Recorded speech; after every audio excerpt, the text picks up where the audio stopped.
જય સ્વામિનારાયણ. હિન્દુ ધર્મની પ્રાચીન ધાર્મિક પરંપરા મુજબ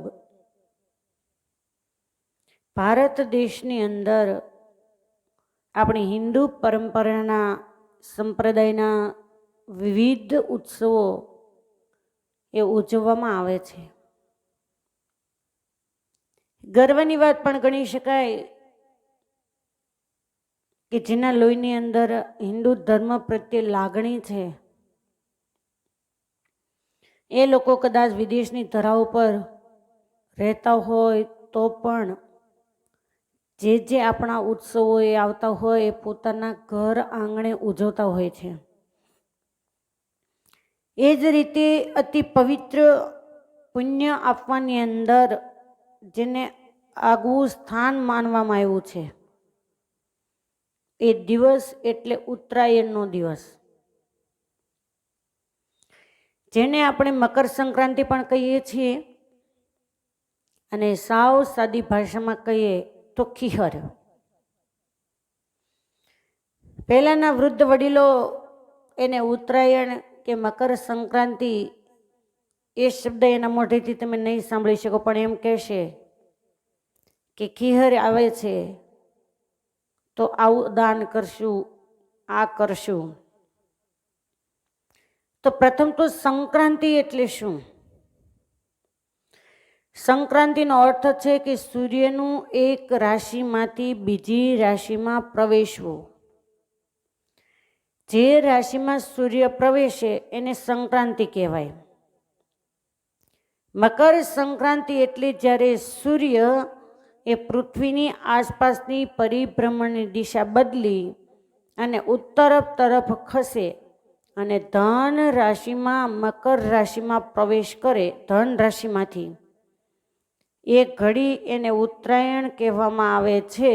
આ દિવસથી દિવસ વધતો જાય છે.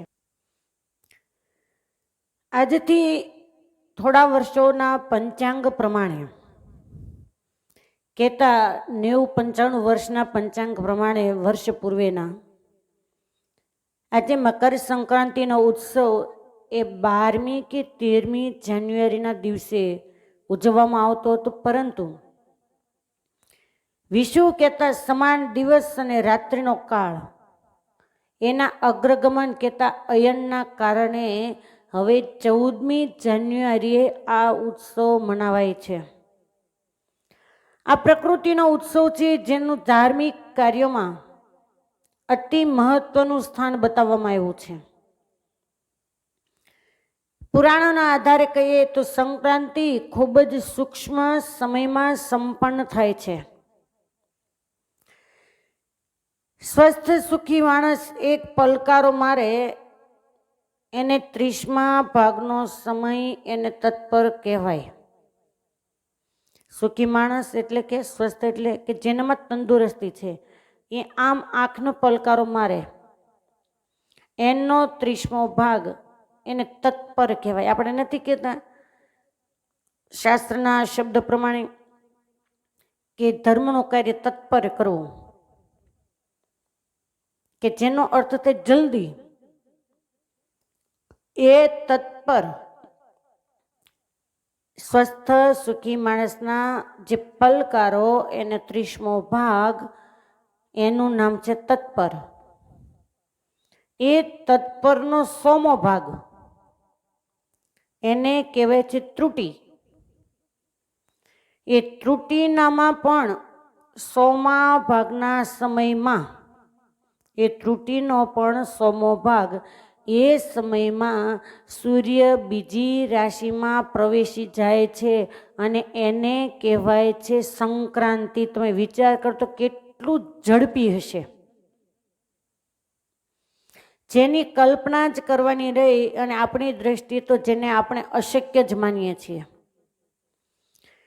તો આટલા સમયની અંદર જે સૂર્ય રાશિની અંદર પ્રવેશ કરી જાય એને સંક્રાંતિ કહેવામાં આવે છે, કહેતા મકર સંક્રાંતિ.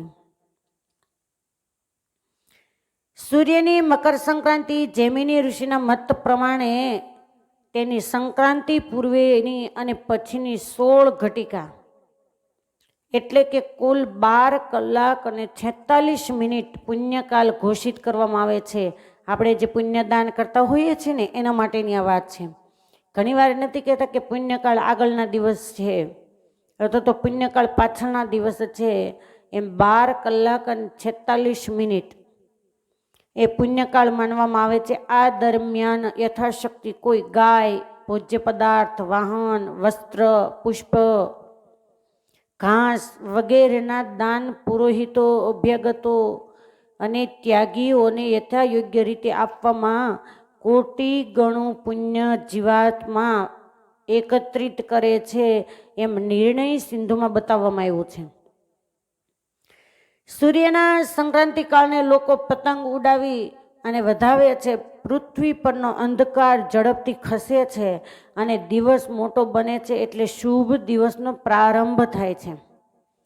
આથી જ મોટા ભાગના હિન્દુઓ મકર સંક્રાંતિ પછી મૃત્યુ આવે તો સારું એમ માને છે અને એટલે જ ભીષ્મ પિતામહે આ દિવસ સુધી પોતાનું મૃત્યુ એને રોકી રાખ્યું હતું. આજના જ્યોતિષશાસ્ત્ર પ્રમાણે શિયાળમાં ઉત્તરાયણ કે સમય 21 ડિસેમ્બરે થાય છે અને એ દિવસે સૂર્ય ઉત્તર તરફ ગતિ કરે છે. પરંતુ ભારતીય લોકો હજુ પ્રાચીન પદ્ધતિના પ્રમાણે પંચાંગોનો સહારો લે છે. તેથી 14મી જાન્યુઆરીના દિવસે આ દિવસને ઉત્તરાયણ તરીકે ઉજવવામાં આવે છે. આ દિવસે દાનનો ખૂબ મહિમા કહેવામાં આવ્યો છે. એમાં પણ ખાસ કે આ દિવસે તલનો મહિમા કેમ વધ્યો તો એ કહેવા માટે તો શાસ્ત્રોક્ત પ્રમાણે શિયાળામાં તૈલી પદાર્થ ભોજન લેવાથી સ્વાસ્થ્યવર્ધક એ ગણાતું હોવાનું સંભવિત છે. અને એમાં પણ વિશેષ તલનું દાન, તલયુક્ત જળથી તર્પણ કરવું, તલનો અગ્નિમાં હોમ કરવો અને તલ જમવા માટે મનુષ્ય સ્વાસ્થ્યની દ્રષ્ટિએ સફળ રહે છે.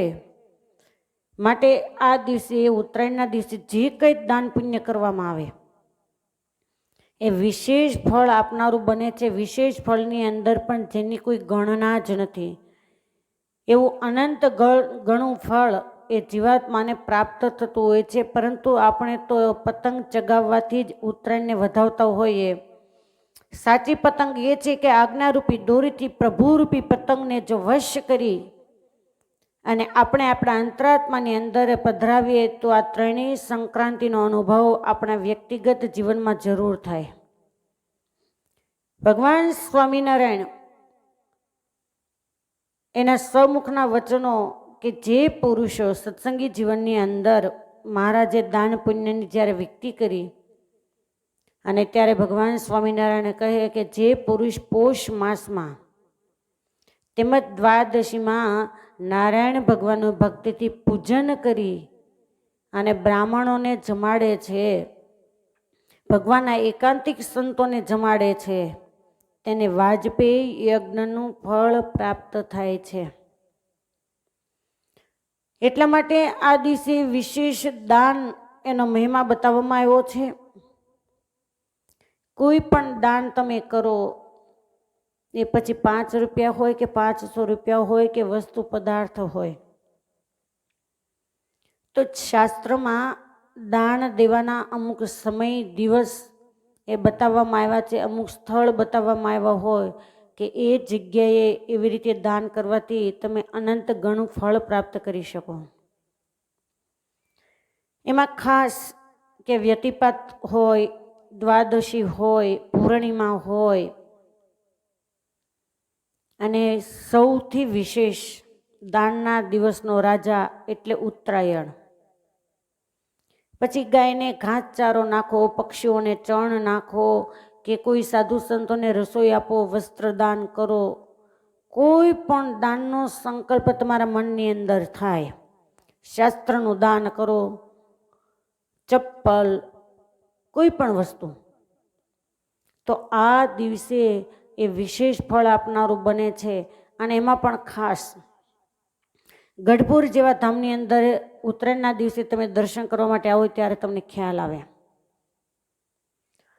કે કેટલાય બહેનો રસોડું પૂરવા માટે આવતા હોય, ઘણાને તો રસોડું પૂરવું એ વાતનો જ ખ્યાલ નથી, પણ સમય આવશે ત્યારે કહેશું. અને જેને પરમાત્માએ શક્તિ આપી હોય એને ચોક્કસ પોતાના હાથે જ કરી લેવું, કોઈની રાહ જોવી નહીં. આ દેહ આપણો નથી અને દેહના સંબંધી પણ આપણા નથી. જેટલું આપણે હાથે કરીશું એટલે જ સાથે આવવાનું છે. શક્તિ પ્રમાણે જે કરવામાં આવશે એ તમારું અનંત ગણું થઈને બની રહેશે. તો આવા પવિત્ર દિવસે જે કંઈ પુણ્યદાન કરવામાં આવે છે એ અનંત ગણું ફળ પ્રાપ્ત કરનારું બને છે. તો જે દાન બતાવવામાં આવ્યા એના સિવાયના મનની અંદર કોઈ વિચારો આવે કે મારે આ કરવું છે, આ કરવું છે, આ કરવું છે. કોઈની હેસિયત એવી હોય કે લાખો રૂપિયાનું દાન કરી શકે, કોઈ સામાન્ય વ્યક્તિ હોય તો એ હજારોનું દાન કરી શકે, અને કોઈ સાવ સામાન્ય પરિસ્થિતિના વ્યક્તિઓ હોય તો એ 5-50 રૂપિયાનું દાન કરી શકે. પણ આ દિવસે અવશ્ય દાન કરવું, અને શક્ય બને તો તલનું દાન અતિ શ્રેષ્ઠ માનવામાં આવ્યું છે. અને એના સિવાયના પણ દાન એ અનંત ઘણું ફળ પ્રાપ્ત કરનારા બને છે. તો મકર સંક્રાંતિના પવિત્ર દિવસે પુણ્ય એ કરી અને જીવનને પુણ્યશાળી બનાવીએ એ જ ભગવાન સ્વામિનારાયણના ચરણોની અંદર પ્રાર્થના સાથે અસ્તુ. બધાને ભાવથી જય સ્વામિનારાયણ.